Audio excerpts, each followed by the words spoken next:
What if I told you that some of the best RPGs ever made were stuffed into tiny 16-bit cartridges from the 90s? Yeah, before voice acting, HD graphics, or massive open worlds, these games hit harder than most modern blockbusters. Let's go back to when saving the world meant blowing into the cartridge and praying it'd boot up.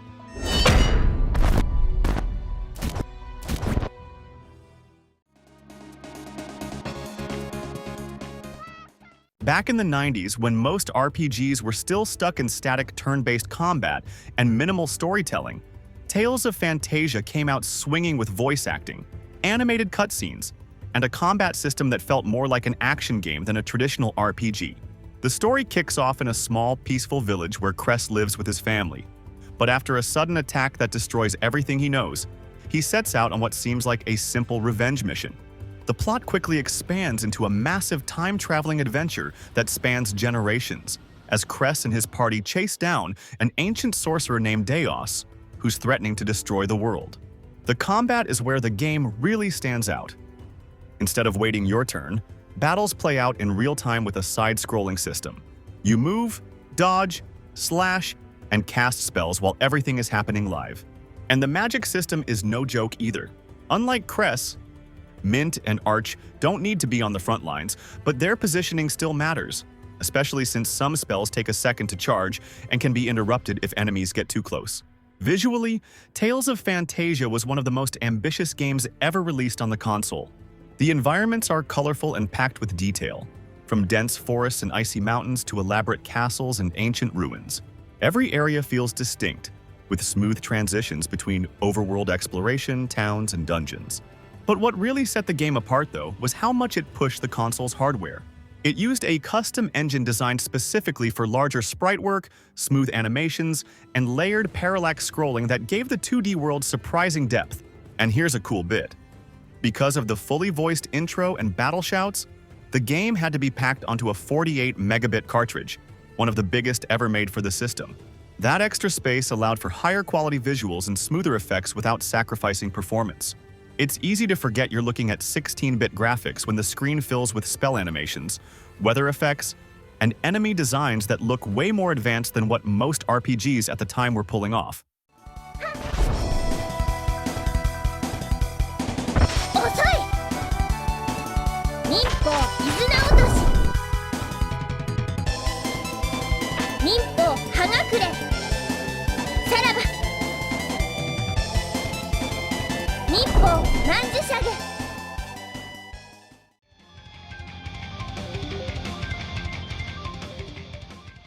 Final Fantasy V is one of those RPGs that flew under the radar for a lot of Western gamers back in the day, but it's easily one of the most flexible and addictive entries in the entire series. What makes it stand out isn't the plot, even though there's plenty of charm and a few surprisingly emotional moments. What really steals the show is the job system.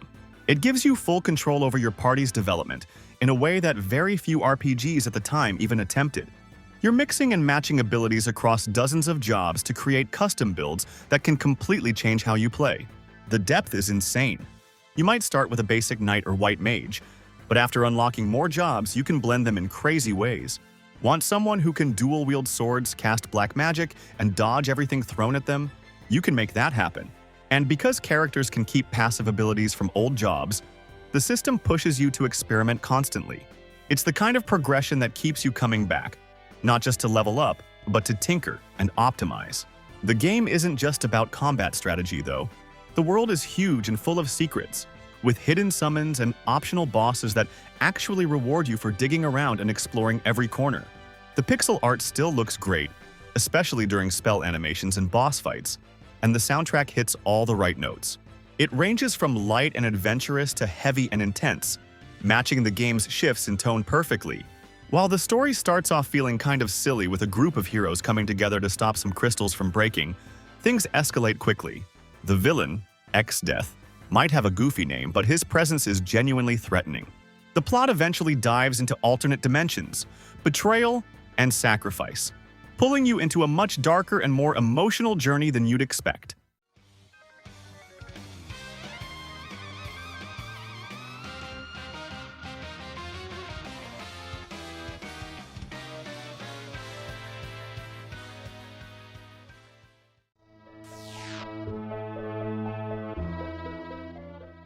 When most RPGs followed the same hero saves the world formula, Lufia quietly delivered something way more personal and emotional. It kicks off not with a farm boy getting his sword, but with a tragic prologue where 4 legendary heroes sacrifice themselves to seal away a deadly threat. Then the game jumps ahead a generation, and you play as the descendant of one of those heroes, now dealing with the return of that same evil. Lufia doesn't waste time with filler.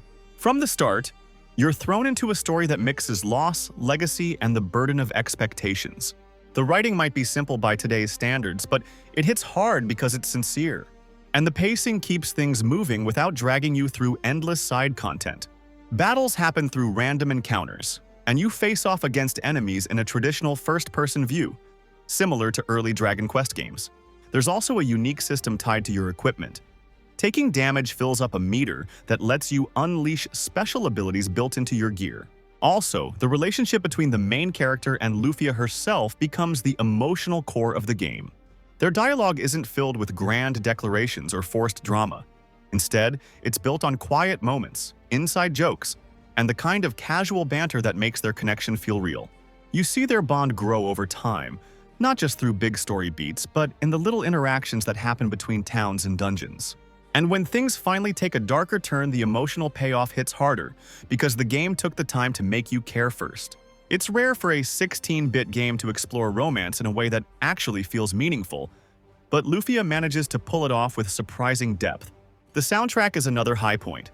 It ranges from epic boss themes to soft, emotional tracks that really elevate the big story moments. For a cartridge game, it pulls a lot of weight in setting the tone and drawing you into the world.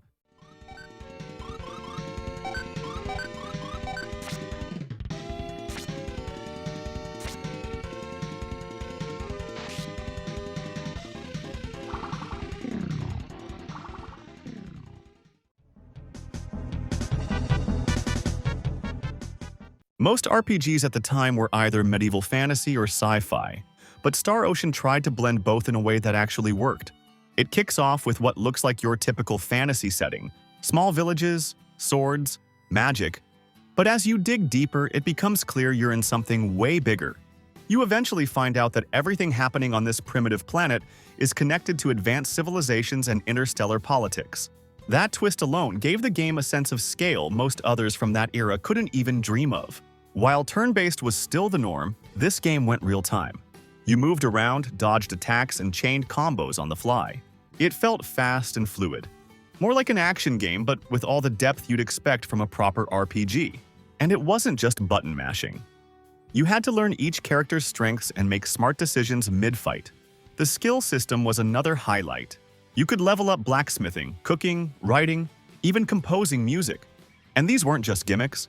They affected gameplay in real ways, helping you craft gear, boost stats, or unlock secret items. It added a ton of replayability because no 2 playthroughs had to look the same. You could specialize your party in completely different ways depending on what you wanted out of the game. It also had a branching recruitment system. You couldn't recruit everyone in a single run, which meant choices actually mattered. Combine that with the private action system, where party members had their own storylines and relationships that changed based on how you interacted with them. And suddenly you had a cast that felt genuinely alive. The graphics were clean, the voice clips were ahead of their time, and the scope of the story felt massive. It laid the foundation for a whole series that kept pushing boundaries in weird and interesting ways.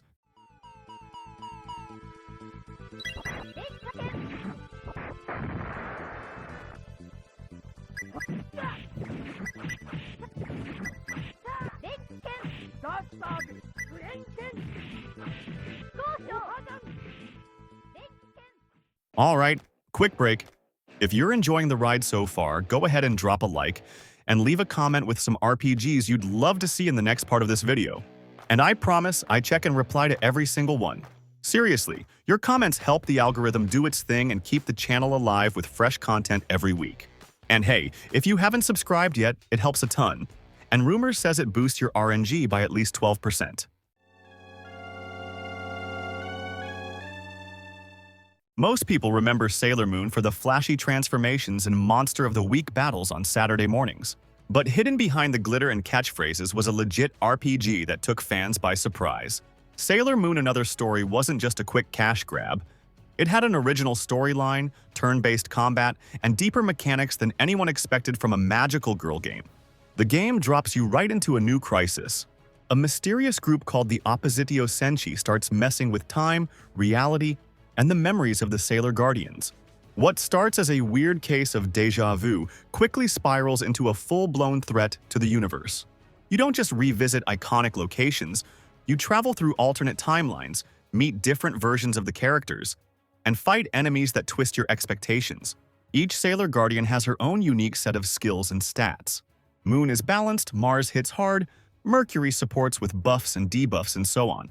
And as you progress, certain Sailor Guardians unlock special combo moves that only trigger when specific characters are in the party and have enough energy stored.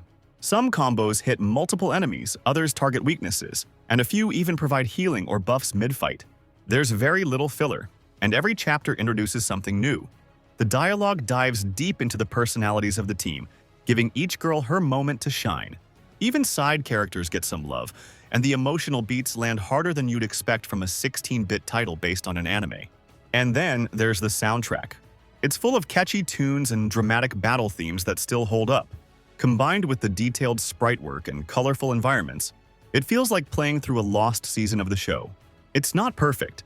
Some grinding here, a few translation quirks there. But if you're a fan of classic RPGs or Sailor Moon, this one's absolutely worth tracking down.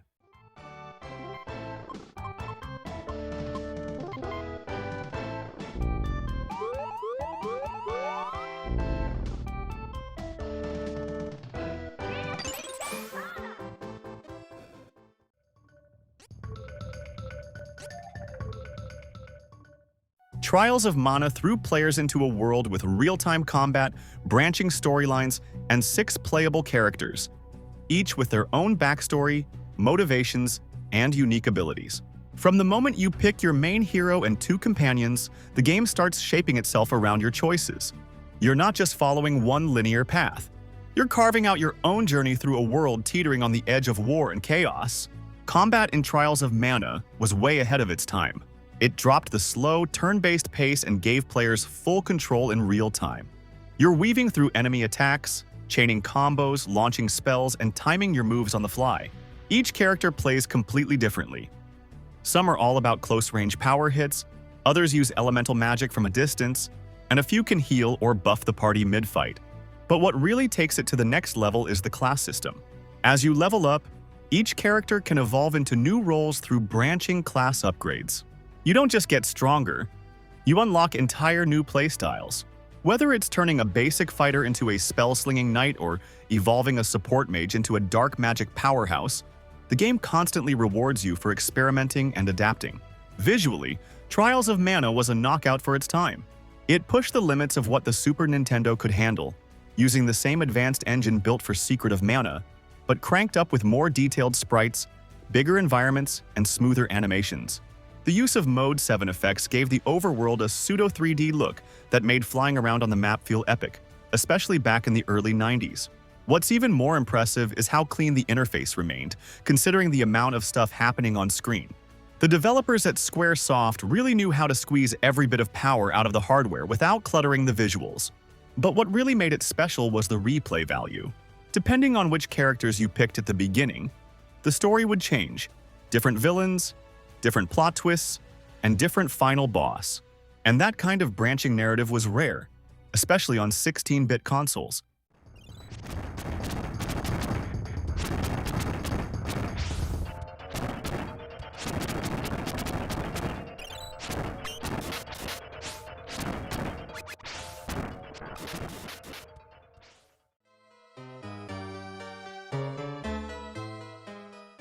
While most RPGs were busy saving kingdoms with knights and crystals, Breath of Fire showed up with a world that felt raw, lived in, and way more personal.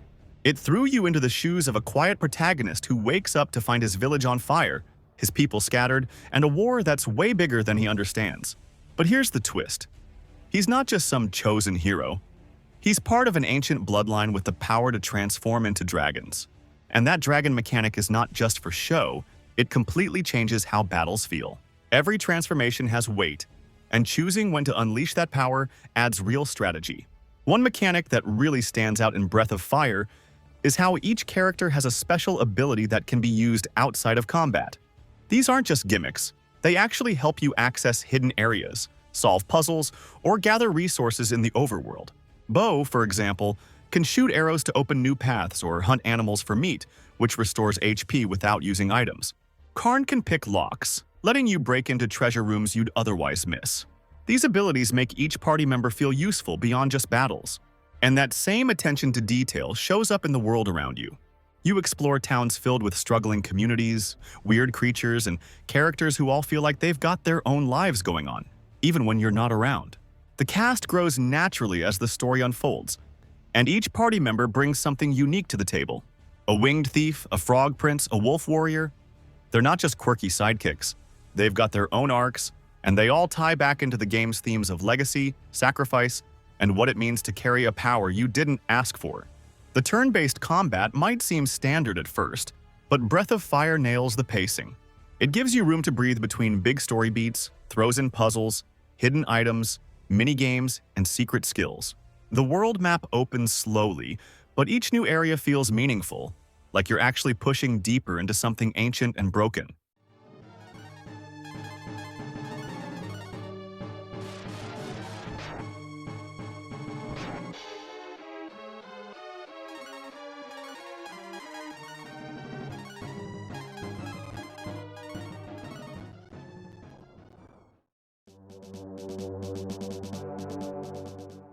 Soul Blazer threw you into a lonely, broken world and told you to rebuild it, one soul at a time.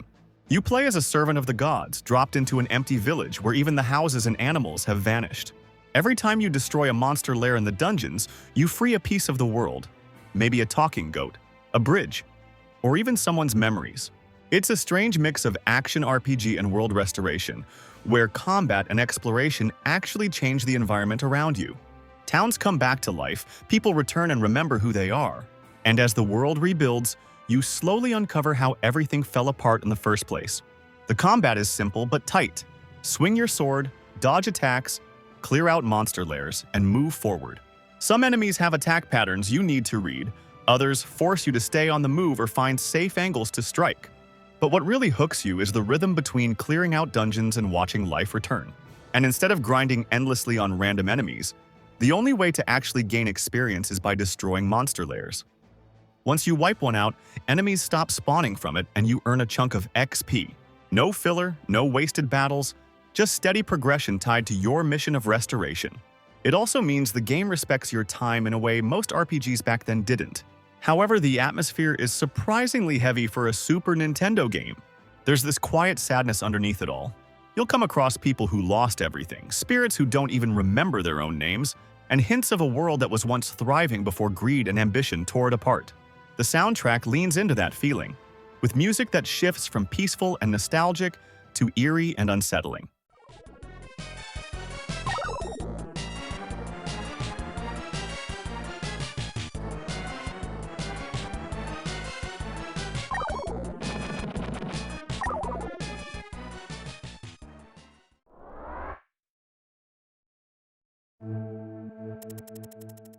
Back in the day, when most RPGs were focused on dungeon crawling and grinding levels, Fire Emblem Mystery of the Emblem did something completely different.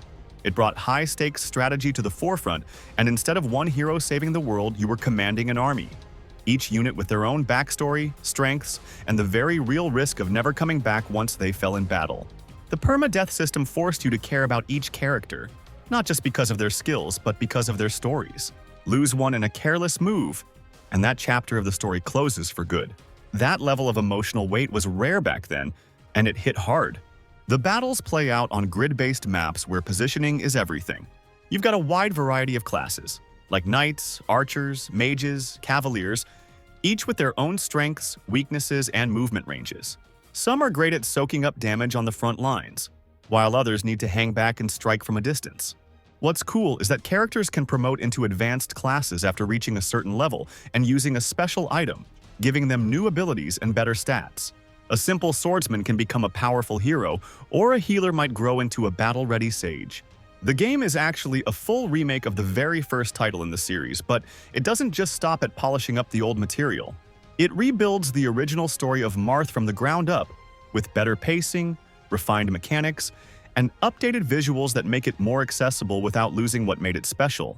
On top of that, it adds an entirely new arc with fresh characters, maps, and scenarios that weren't in the original. This extra content doesn't just pad the runtime. It expands the world with new battles and characters, deepening Marth's journey and raising the stakes with a fresh set of conflicts.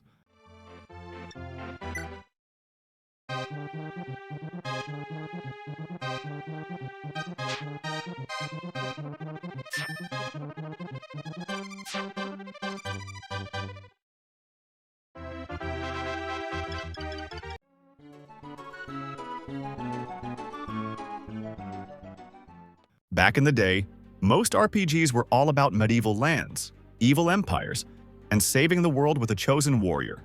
But then came Robotrek. It was weird, colorful, and way ahead of its time. You didn't play as a legendary hero or a brooding warrior. You were a kid, a genius kid, building robots from scratch and sending them into battle. Instead of leveling up characters like in most RPGs, you built and customized machines. Every part, every weapon, every upgrade was your call. And Robotrek leaned hard into its crafting system. You were gathering junk, combining items, and inventing new tech. And experimenting was half the fun. One moment you're mixing oil and scrap metal, the next you've got a flamethrower or a healing gadget. The battle system was also unique. It looked turn-based at first, but there was a real-time twist.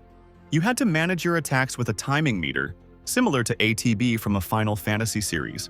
And since you controlled robots instead of people, you could switch them out, upgrade them between fights, and rebuild from scratch if you wanted. You could assign different actions to buttons, essentially customizing how each robot fought in battle. Want one robot to focus on ranged weapons and another to specialize in close combat combos? You could set that up easily, and it went deeper. Certain enemy types were weak to specific attacks or gadgets, so optimizing your loadouts actually made a difference. Robotrek also didn't take itself too seriously. The tone was light, the humor was goofy, and the world was filled with oddball characters and strange side quests. It had that Saturday morning cartoon vibe. Silly on the surface, but hiding smart design underneath. The graphics were vibrant, almost toy-like, and the music had that classic upbeat SNES energy that stuck in your head long after the game was over.